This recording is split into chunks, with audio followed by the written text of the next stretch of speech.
em primeiro lugar, mostrar para você a diferença que existe entre a igreja dita católica e a igreja evangélica. E entendendo a diferença, habilitar você a evangelizar um católico. Não falando mal do catolicismo, falando mal da igreja católica, mas mostrando para ele, com conhecimento de causa, que o catolicismo não é o que ele pensa. Porque a maioria dos católicos são católicos que estão sendo enganados. Que se nós mostrarmos para eles a verdade por si só os levará à libertação.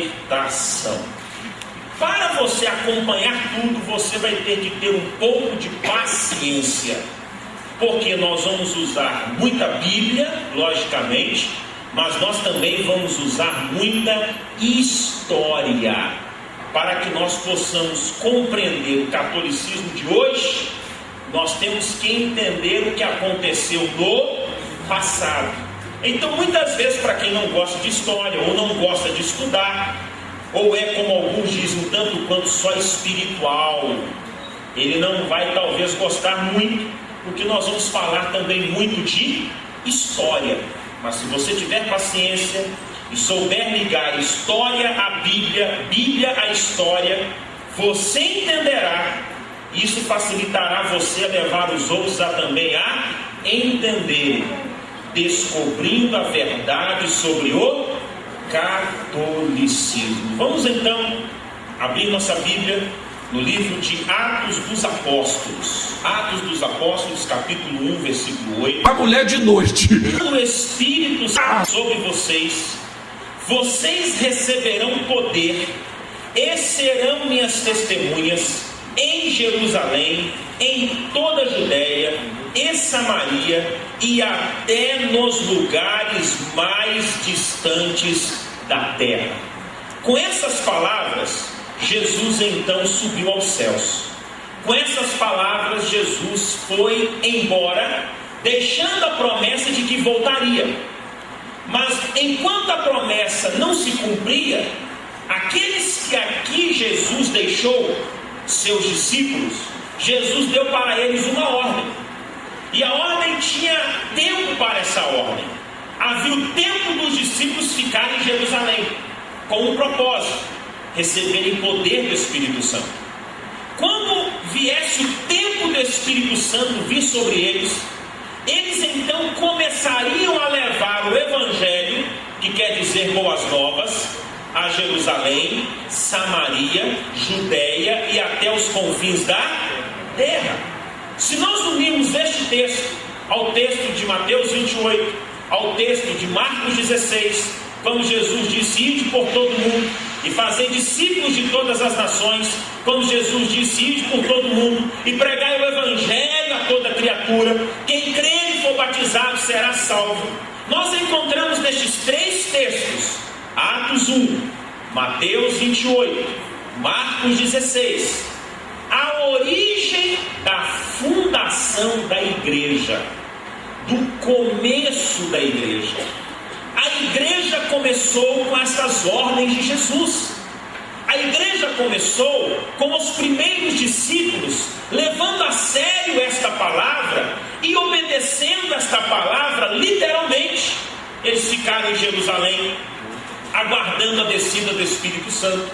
Quando em Atos dos Apóstolos, capítulo 2, o Espírito Santo veio sobre eles, eram quase 120. Todos foram cheios do Espírito Santo, começaram a falar em novas línguas, e logo após Pedro prega o primeiro evangelho e quase 3.000 pessoas se convertem. A igreja então começou como Jesus mandou, de Jerusalém.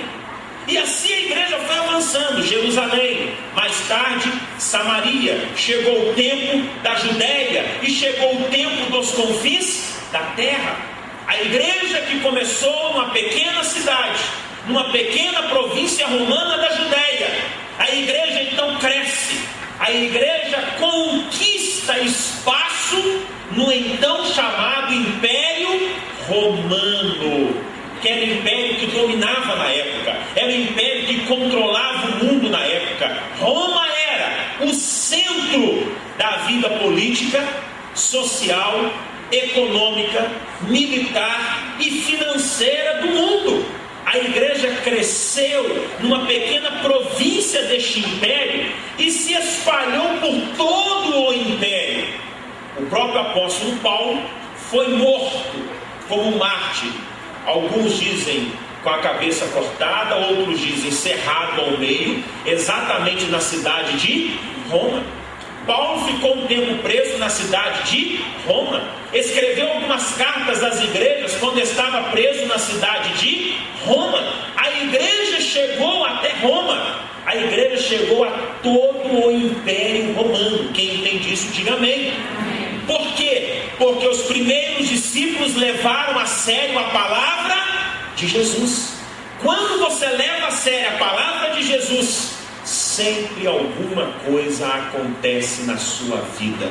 Quem entende isso e crê nisso, diga amém. Amém. A igreja então cresce, a igreja então fica muito forte. E aí então, de repente, a primeira igreja que nós chamamos de igreja primitiva, ou a primeira igreja que nós chamamos de igreja apostólica, primitiva porque foi primeira, apostólica porque foi iniciada pelos apóstolos, de repente se torna na igreja romana. Como a igreja primitiva se tornou igreja romana? Ou como a igreja que Jesus começou com estas palavras se tornou na igreja católica, apostólica, romana? Pergunta o seu irmão, como? Você sabe? O problema é que tem crente que hoje quer chegar perto de um católico e simplesmente dizer para ele: você vai para o inferno. Independente da sua fé ou da sua igreja, você gostaria que alguém chegasse perto de você e dissesse para você: você vai para o inferno? Quem gostaria aí? Ninguém gostaria. Então é preciso ter sabedoria, é preciso ter estratégia. E a melhor maneira de você ter sabedoria e estratégia é você entendendo para poder ensinar como é que surgiu a igreja romana. A igreja romana surgiu com a ordem de Jesus? Não. A igreja que surgiu obedecendo a ordem de Jesus foi a igreja primitiva, ou igreja apostólica. Agora, como ela se tornou romana? Como ela se tornou católica, apostólica, romana? Tudo começou, podemos assim dizer, por um homem chamado Constantino, que na história é chamado de Constantino o Grande, filho do imperador romano chamado Constâncio I Cloro, no ano 306 depois de Cristo. Qual ano? 306 depois de Cristo. Então podemos dizer no século IV, preste atenção, no século IV, após a morte do pai dele, que era o imperador Constâncio, é declarado pelas legiões que ele liderava como o novo imperador de Roma. Mas esse título de novo imperador não foi reconhecido pelos romanos. Por quê? Porque os romanos não acreditavam na sucessão hereditária. Ou seja, o pai era imperador e o filho também seria imperador. Eles não acreditaram e não aceitaram isso.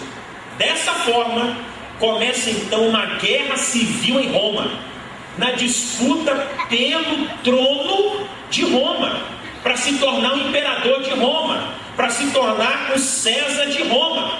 E aí então Constantino começa a lutar na guerra civil contra um outro homem chamado Maxêncio, ou então Maximiano, que também queria ser imperador de Roma.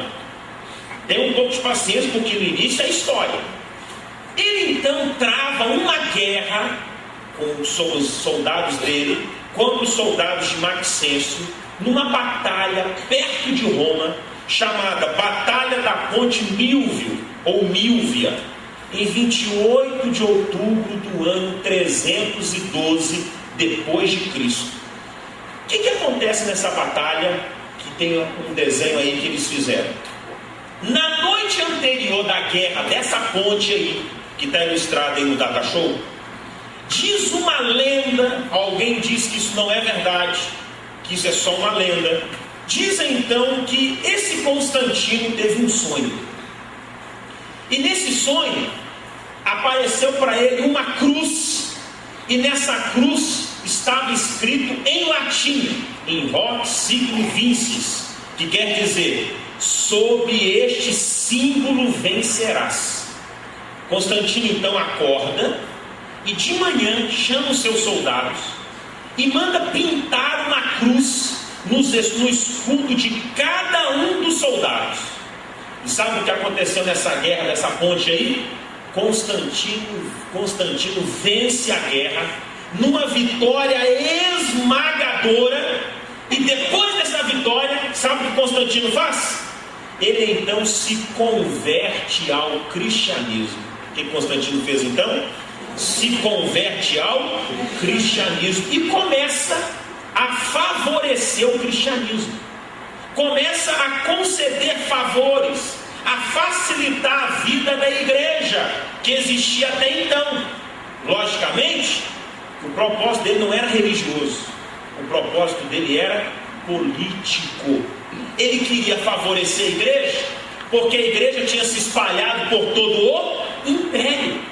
E ele então agora se torna cristão, entre aspas, repita isso comigo, se torna cristão, entre aspas, e começa a favorecer a igreja. Até então tudo era muito difícil para a igreja, mas quando o imperador se converte, imagine nós, falando de Brasil, algo tão pequeno perto de Roma, e de repente o nosso presidente Lula se converte. De verdade ou de mentira, mas se converte e começa a favorecer a igreja, tornar as coisas mais fáceis para a igreja, começa a ajudar a igreja. Foi isso que Constantino fez. Até que em março do ano 313, olhe bem, ele diz que se converteu ao cristianismo em outubro do ano 312. Passou novembro, dezembro, janeiro, fevereiro e março do ano 313, Constantino promulga o Edito de Milão. Guarda isso aí na sua cabeça. Nesse edito ele declarava que o Império Romano agora ficaria neutro em relação à religião. Em outras palavras, ele estava acabando oficialmente com a perseguição contra a igreja. Eu consegui achar o texto do Edito de Milão. Coloque aí para mim, João. Aí está o texto. Nós, Constantino e Licínio, imperadores, encontrando-nos em Milão para conferenciar a respeito do bem e da segurança do império, decidimos que, entre tantas coisas benéficas à comunidade, o culto divino deve ser a nossa primeira e principal preocupação. Pareceu-nos justo que todos os cristãos, inclusive, gozem da liberdade de seguir o culto à religião de sua preferência. Assim, Deus que mora no céu, ser-nos-á propício a nós e a todos os nossos súditos. Decretamos, portanto, que não obstante a existência de anteriores instruções relativas aos cristãos, os que optarem pela religião de Cristo sejam autorizados a abraçá-la sem estorvo ou empecilho, e que ninguém absolutamente os impeça ou moleste. Observai outro sim, que também todos os demais terão garantia à livre e restrita prática de suas respectivas religiões, pois está de acordo com a estrutura estatal e com a paz vigente que asseguremos cada cidadão a liberdade de culto segundo a sua consciência e eleição. Não pretendemos negar a consideração que merecem as religiões e seus adeptos. Outros sim, com referência aos cristãos, ampliando normas estabelecidas já sobre os lugares de seus cultos, é-nos grato ordenar pela presente que todos que compraram esses locais os restituam aos cristãos sem qualquer pretensão a pagamento. as igrejas recebidas como donativo, os demais que antigamente pertenciam aos cristãos, deviam ser devolvidos. Os proprietários, porém, podiam requerer compensação. Use-se da máxima diligência no cumprimento das ordenanças a favor dos cristãos, e obedeça-se a esta lei com presteza, para se possibilitar a realização de nosso propósito de instaurar tranquilidade pública. Assim, continue o favor divino, já experimentado em empreendimentos momentosíssimos, outorgando-nos o sucesso, garantia do bem comum. Com a promulgação desse edito, isso é um texto histórico de 1700 anos aproximadamente, Constantino então para a perseguição que a igreja sofria até então. O que Constantino faz? Para a perseguição. A perseguição à igreja primitiva começou no ano 64 depois de Cristo, por um imperador chamado Nero. E foi exatamente Nero que mandou matar o nosso apóstolo Paulo na cidade de Roma. A perseguição durou até o ano 291 depois de Cristo. A igreja primitiva foi perseguida do ano 64 até que ano? 291 depois de Cristo, sendo perseguida por todos os imperadores. Sabe o que eles faziam? Matar crente virou espetáculo, ou matar crente virou esporte. Os crentes eram levados para a arena e devorados por cães muito bravos. Os crentes eram devorados por leões. Os crentes morriam chifrados por touros. Os crentes morriam devorados por tigres, por ursos. Pegavam crentes e colocavam crentes para lutar com os gladiadores. E isso, o Coliseu Romano lotado. E todo mundo aplaudia tudo isso. Os crentes eram decapitados, queimados vivos. Os corpos deles eram amarrados por carruagens. Uma carruagem puxava a perna para um lado, o braço para o outro, a perna para o outro lado, a cabeça para o outro lado. Ficava só o tronco, isso com a pessoa ainda viva. Famílias inteiras eram mortas. Mulheres tinham seus filhos arrancados lá na arena do Coliseu, vivas, rasgavam a barriga delas e puxavam o neném na hora, e cortavam o neném no meio na hora. Os corpos que sobravam, eles então penduravam à noite e colocavam fogo para se iluminar as ruas das cidades. Os crentes viveram isso de 64 depois de Cristo até 291 depois de Cristo. Os cultos eram feitos escondidos, eram feitos nas catacumbas, que eram os cemitérios de galerias. Ninguém podia falar que acreditava em Jesus, ninguém podia falar que servia Jesus. Agora imagine bem, a igreja vivendo toda essa perseguição, e de repente um imperador fala que teve a visão de uma cruz, tem uma vitória na guerra, decide então se tornar cristão e manda parar todas as perseguições. Isso parecia ser uma bênção, não é verdade? Mas não foi uma bênção. Assim a igreja começou a deixar de ser a igreja primitiva ou a igreja apostólica e começou a se tornar a igreja romana. Porque agora o imperador, entre aspas, era crente. E se o imperador era crente, era então glamouroso, era então inteligente, os demais súditos também se tornarem crentes. A perseguição acabou, agora o imperador favorece. A própria mãe dele, Helena, manda construir igrejas para Jesus. Até então não tinha nenhuma igreja construída, tudo era perseguido. Até que no ano 388, o imperador chamado Teodósio I promulga o edito de Constantinopla, onde ele então declara oficialmente que o cristianismo era a religião oficial do Império Romano. Está aí o edito de Constantinopla. Queremos que todos os povos governados pela administração da nossa clemência professem a religião que o divino apóstolo Pedro deu aos romanos, que até hoje foi pregada como a pregou ele próprio, e que é evidente que professa o pontífice Damásio e o bispo de Alexandria Pedro, homem de santidade apostólica, isto é, segundo a doutrina apostólica e a doutrina evangélica, cremos na divindade única do Pai, do Filho e do Espírito Santo, sob o conceito de igual majestade e da piedosa Trindade.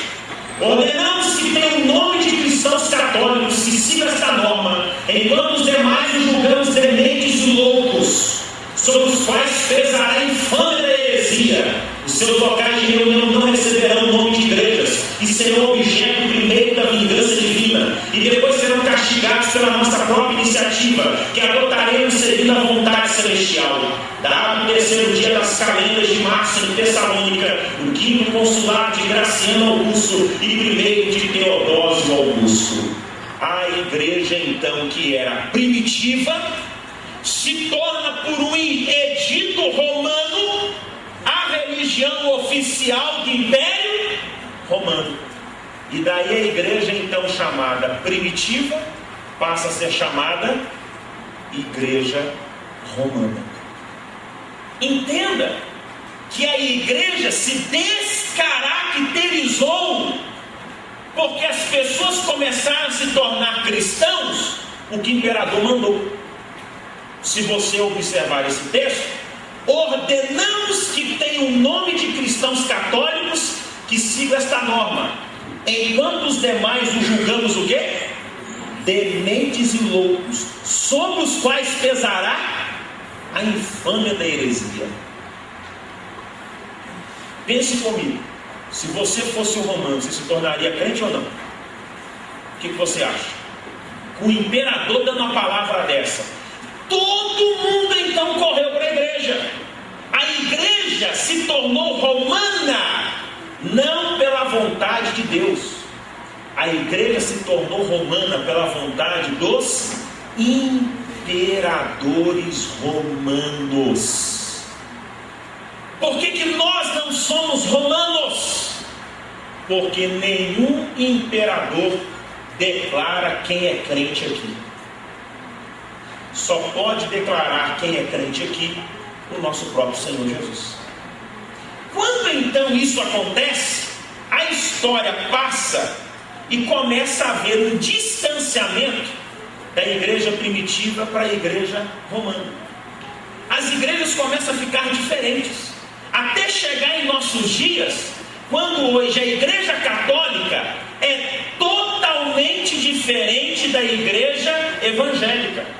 E nós vamos olhar aqui algumas diferenças que existem hoje, 2000 anos depois, entre a igreja católica e a igreja evangélica. Primeira diferença são os sacramentos. Qual que é a primeira diferença? O que é sacramento? É alguma ordem que Jesus deu e que precisa ser obedecida, e que através dessa ordem a pessoa é santificada e salva. Deu para você entender isso? Na igreja católica existe, olha lá, 7 sacramentos. Quantos sacramentos existem? Agora repita comigo: sacramento é uma ordem que Jesus deu, que quando obedecida confere salvação e ou santificação ao obediente. Quais são os sacramentos da igreja católica? Batismo, confissão, eucaristia, confirmação do crisma, matrimônio, ordens sagradas, extrema unção ou unção de enfermos. Agora vamos e venhamos. Onde é que na Bíblia Jesus mandou fazer confissão?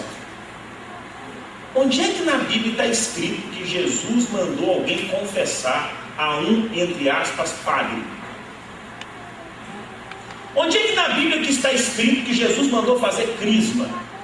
Crisma é um óleo ungido, separado só para isso, que logo após o batismo a pessoa tem que ir lá fazer a crisma dela. Eucaristia é como se fosse Santa Ceia. Depois vem matrimônio. Aonde foi que Jesus mandou fazer? Casamento. Que isso, pastor? Jesus mandou casar? Me mostra na Bíblia onde é que está escrito que Jesus mandou fazer o casamento. Mas ele foi em uma festa de casamento fazer o primeiro milagre. Ele foi fazer o quê? Ele foi fazer o primeiro milagre, não é o primeiro casamento. Pastor, então quer dizer que esse negócio que a gente tem de casar na igreja, isso é romano? Diga para o seu irmão. Isso é o quê? Isso é o quê? Romano. Não precisa. Está sendo filmado, essa fita vai para o mundo inteiro. Não precisa. O que é isso, pastor? Essa história de amigado, então é mentira? Nenhum pastor tem autoridade para casar ninguém. Quem casa é Jesus. E como é que acontece o casamento? Quando tem relação sexual. Por isso que o sexo antes e ou fora do casamento é pecado. Porque você tem sexo para casar, mas não quer viver casado. Quem é que inventou o matrimônio como sacramento? Igreja Católica. Outro sacramento qual é? Ordens sagradas. Quando a pessoa então se torna padre, ou seja, vai para o clero e tem que fazer o voto de castidade. No catolicismo ocidental, no catolicismo oriental não precisa. Depois vem extrema unção ou unção dos enfermos. O mesmo óleo lá da crisma, ele era então separado para ungir a pessoa quando estava morrendo de doença. O padre então ia lá e ungia. Para a Igreja Católica Apostólica Romana, Jesus mandou fazer os 7. Quem conhece a Bíblia aqui sabe. Você encontra isso escrito na Bíblia? Jesus mandou fazer extrema-unção. Jesus mandou fazer casamento. Jesus mandou fazer crisma. Jesus mandou fazer confissão. A igreja evangélica, por sua vez, só tem 2 sacramentos. Só tem quantos sacramentos? Só 2. Quais são? Batismo e Santa Ceia. Olha como que a igreja, depois que se tornou romana, se distanciou. A evangélica tem 2 sacramentos. E a católica tem quantos? 7 sacramentos.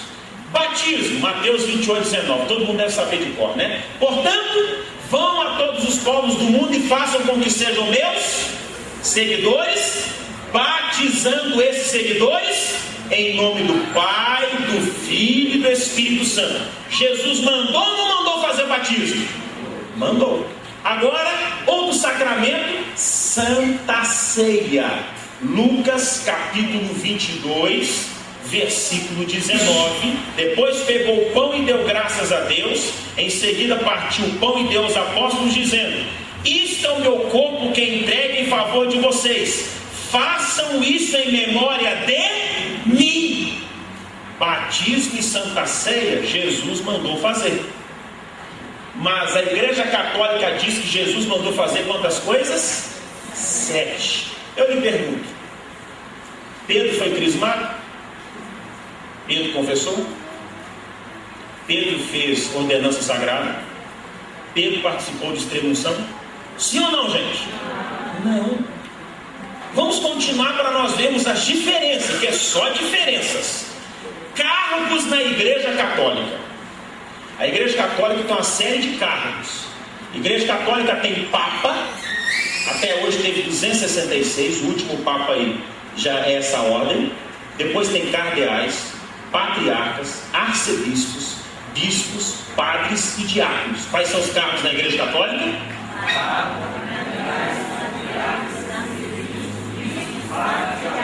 Mas vamos e venhamos. Onde é que na Bíblia está dizendo para ter Papa?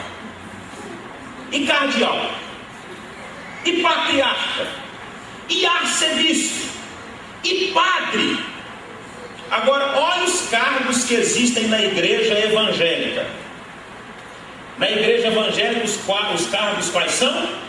Apóstolo, pastor, evangelista, profeta, mestre e diáconos. Apóstolo, pastor, evangelista, profeta e mestre. Efésios 4, versículo 11 e 12. Foi ele quem deu dons às pessoas.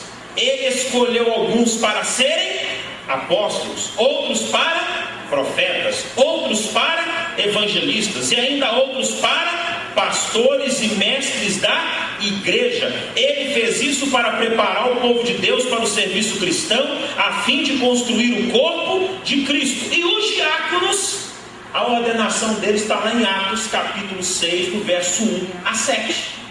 Então olhe bem, a Igreja Católica tem sacramentos que não estão na Bíblia.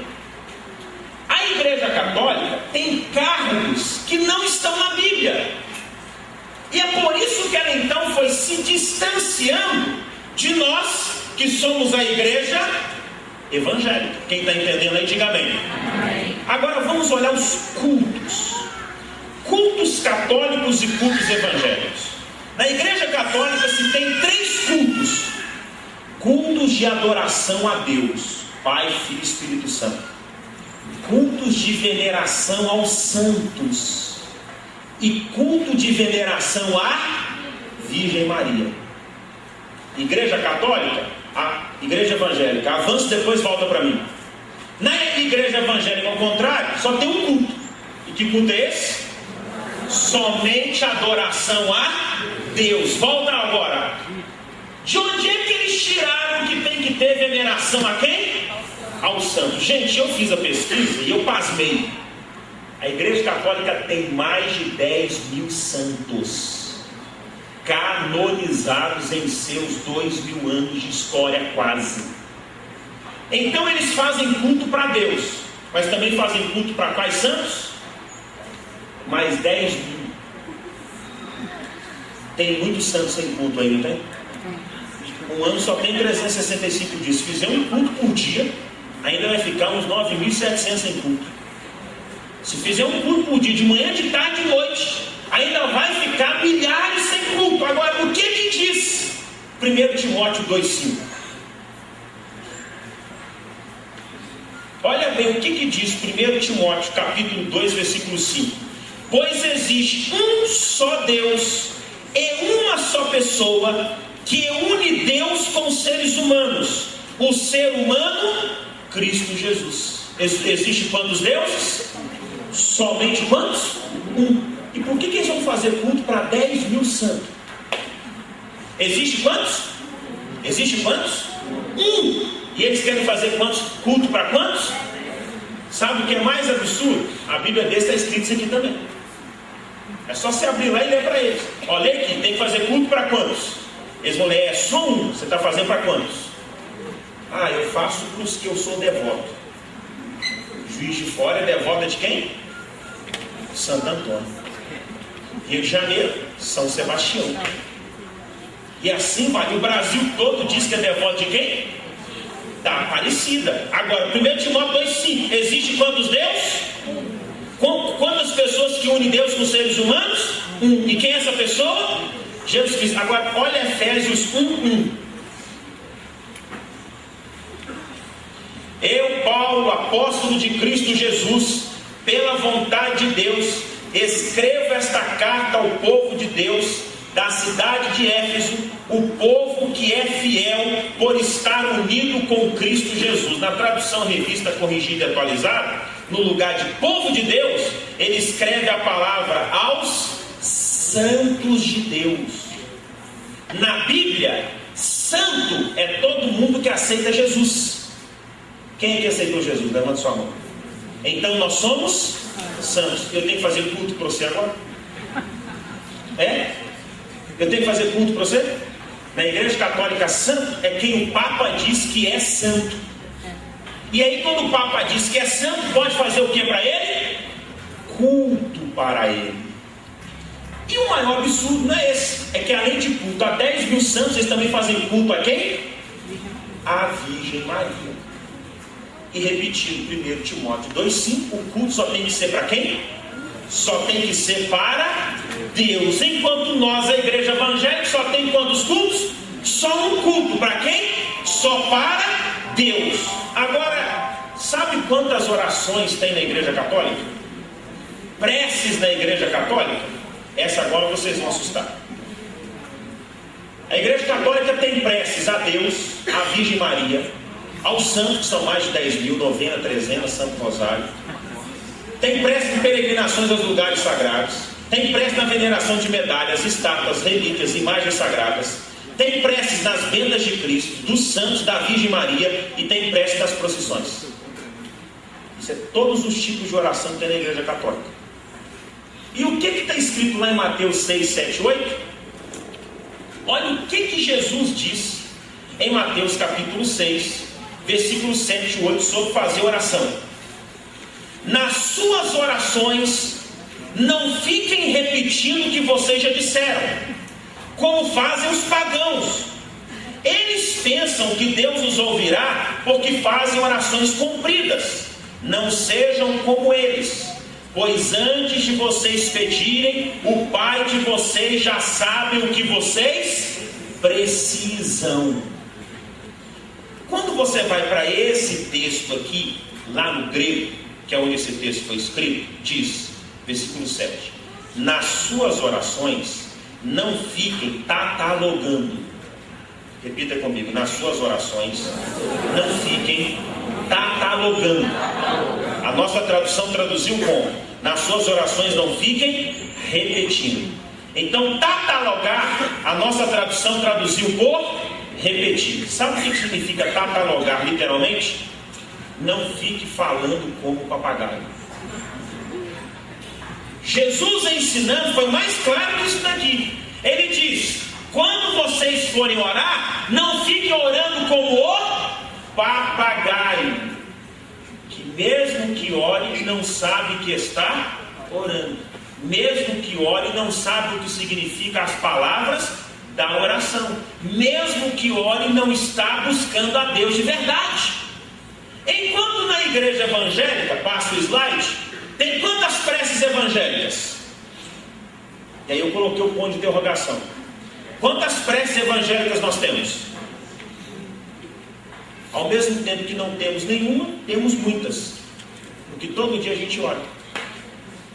Só que cada um faz uma oração espontânea, diferente. Repita comigo, porque eu não vou catalogar. Eu vou orar. Por isso, olha as orações da igreja evangélica, ó. Uma grande interrogação. Alguém diz, não, mas tem que fazer oração do Pai Nosso. Opa! Oração do Pai Nosso é um modelo. Oração do Pai Nosso não é uma reza decorada. Em nenhum lugar da Bíblia está escrito para você falar: Pai Nosso que estás no céu, santificado seja o teu nome. Isso é reza, gente. Jesus disse assim: e quando orardes, orareis assim: Pai Nosso que está nos céus. Ou seja, a oração sempre começa ao Pai que está sentado no seu trono lá nos céus. É um modelo de oração, não uma cópia de oração. Mas na igreja católica tem um outro negócio chamado infalibilidade papal. Repita esse nome difícil aí comigo: infalibilidade papal. O que tem na igreja católica? Infalibilidade papal. O que quer dizer isso? Olha que coisa interessante, gente. É um dogma da teologia católica. Eu tirei isso tudo aí deles mesmos, tá?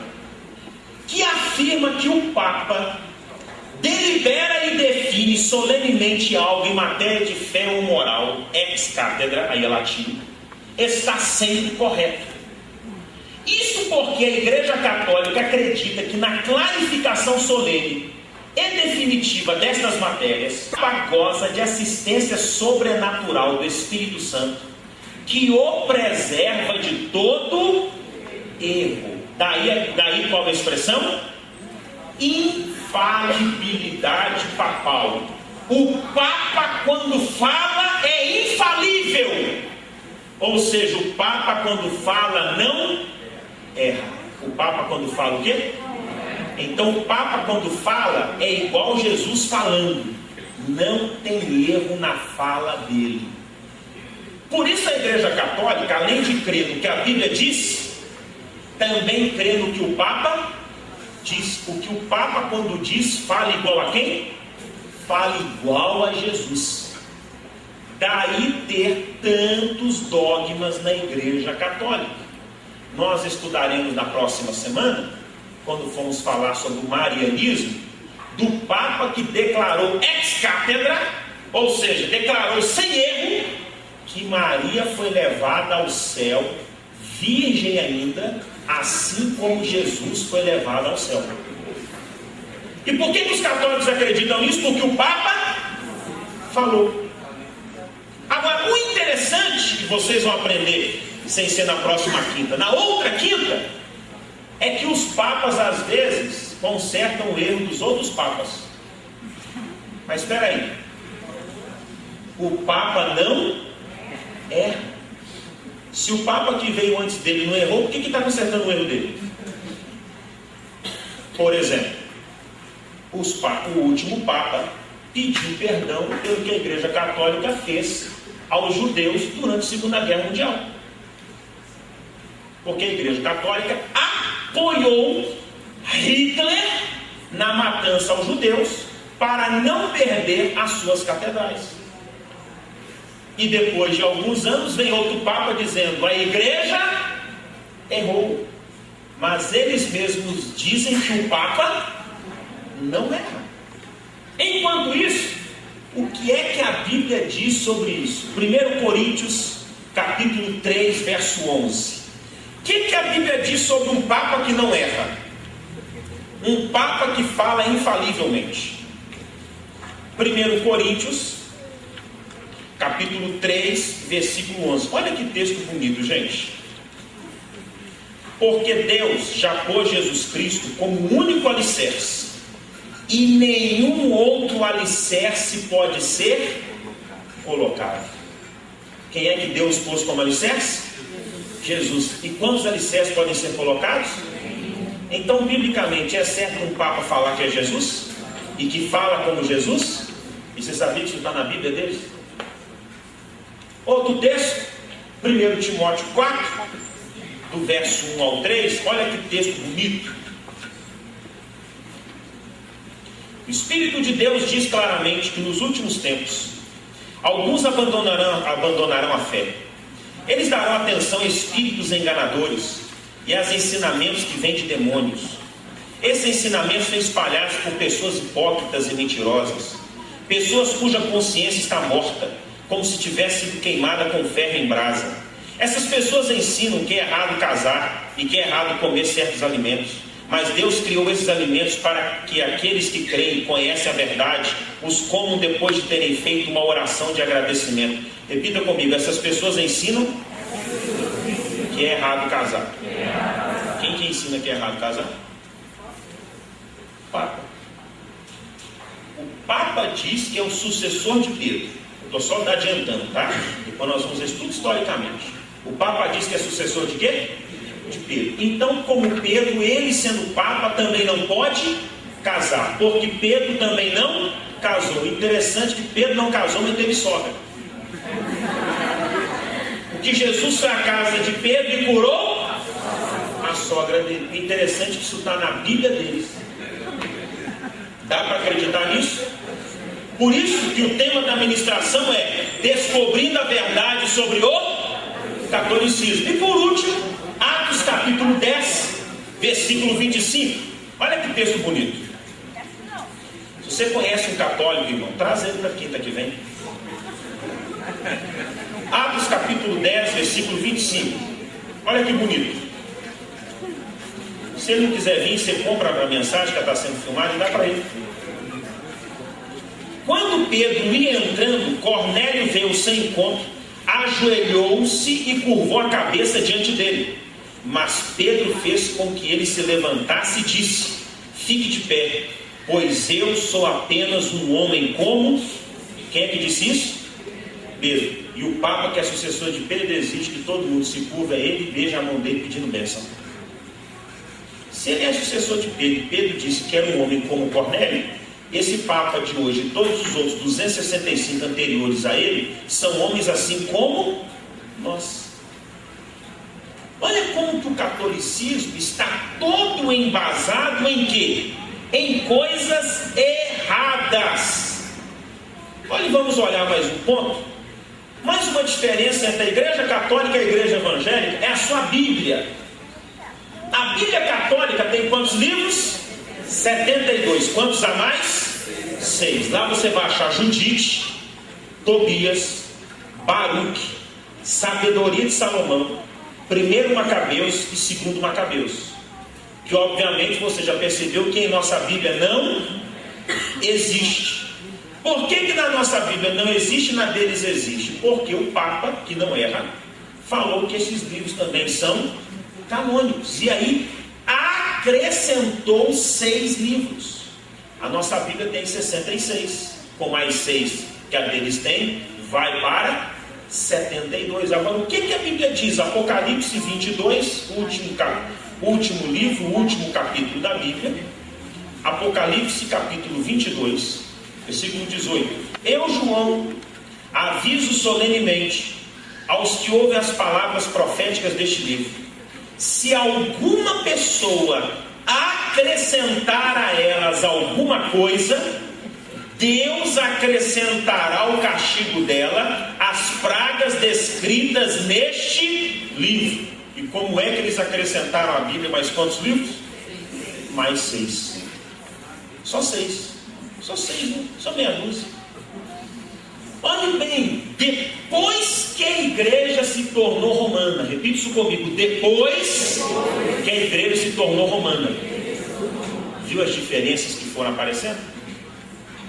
Deu para você entender? Então, quando alguém hoje olha para você e diz assim: não, mas a igreja católica é igual à evangélica, você tem que saber na ponta da língua dizer para ele onde está a diferença. Primeira diferença qual é? Nenhum imperador decidiu sobre nossa fé. Qual é a primeira diferença? Nenhum imperador decidiu sobre nossa fé. Segunda diferença é que a igreja católica tem 7 sacramentos e a evangélica tem 2 sacramentos. Terceira diferença é que os cargos na igreja católica não são bíblicos. Na Bíblia tem papa, cardeal, arcebispo, patriarca, padre. Não. Na igreja, na Bíblia tem o quê? Apóstolo, pastor, evangelista, mestre e diácono. Quarta diferença é que na igreja católica se faz culto para Deus, para os santos, que são quais? Quantos? 10.000, e também para a Virgem Maria. Enquanto na evangélica só faz culto para quem? Para Deus. Outra diferença é que na igreja católica se ora para tudo e para todo mundo, enquanto na igreja evangélica só ora para Deus. Outra diferença é que na igreja católica o Papa, quando fala ex cátedra, fala sem errar com a ajuda do Espírito Santo. E na igreja evangélica o pastor admite que erra, porque é um ser humano. Outra diferença é que a Bíblia católica tem 72 livros e a Bíblia evangélica tem 66. E você ainda tem coragem de falar que nós somos católicos? Ou você ainda tem coragem de falar, como alguns estão dizendo por aí: mas pastor, os carismáticos são igual a nós. Aquilo é uma capa de engano. Aquilo é o quê? Uma capa de engano. Colocaram a crença da pessoa do Espírito, dos dons do Espírito, do fruto do Espírito, misturado com este tanto de coisas. Mas entenda bem, esse Espírito é chamado Espírito Santo. Espírito o quê? E será que ele realmente está lá com tantas diferenças? Será que realmente é ele quem age lá com tantas diferenças? Nas próximas quintas-feiras nós vamos então entrar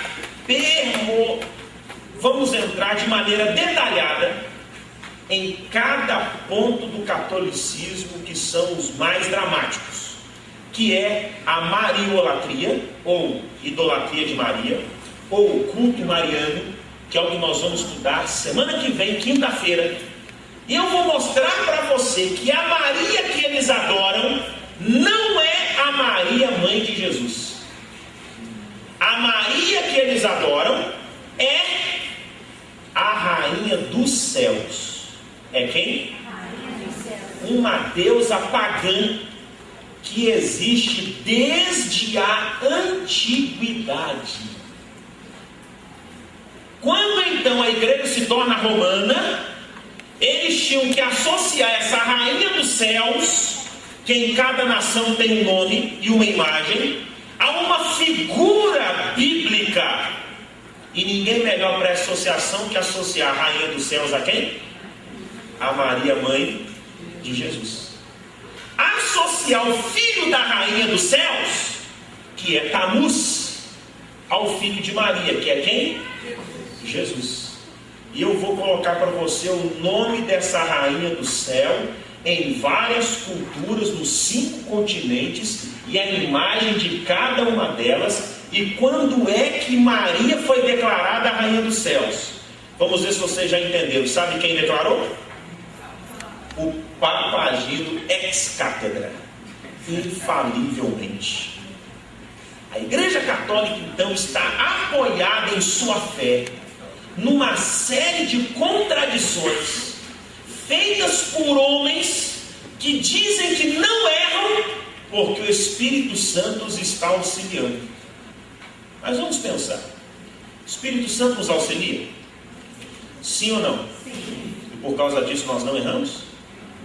Eu erro, você erra, eles erram, nós erramos. Isso é conjugação de verbo, é natural isso. Agora lá, quando o Espírito Santo está no Papa, ele não erra. Mas e no padre? Aí erra. E nos outros católicos comuns? Também erra. E nas freiras? Também erra. E nos cardeais, arcebispos, patriarcas? Também erram. Porque só o Papa não erra.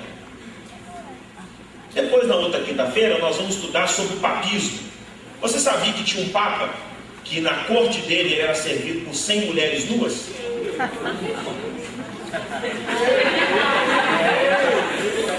Você sabia que teve um Papa? Você sabia que teve um Papa que se tornou Papa aos 8 anos de idade? Você sabia que teve um Papa que teve filhos com sua irmã? Você sabia que teve um Papa que promovia orgias e ele engravidou 180 freiras? Sabe o que eu acho interessante? Tudo isso sabe de onde você tira? Da história católica. E para eles estes papas não erravam, porque eles falavam ex-cátedra, falavam infalivelmente, falavam sem errar. Agora entenda, você acha que lá no catolicismo essas coisas são faladas? Não. A maioria dos católicos são pessoas bem intencionadas, procurando uma fé em Jesus, e estão sendo enganadas, mas precisam conhecer a verdade para serem libertos. Fábio de Melo nessa gracinha que vocês pensam. Ele conhece essa verdade. Por que ele não coloca isso nas músicas dele? Padre Marcelo é aquele carisma que vocês veem. Ele conhece essa verdade. Mas por que eles não colocam? Ele também não coloca isso nas músicas?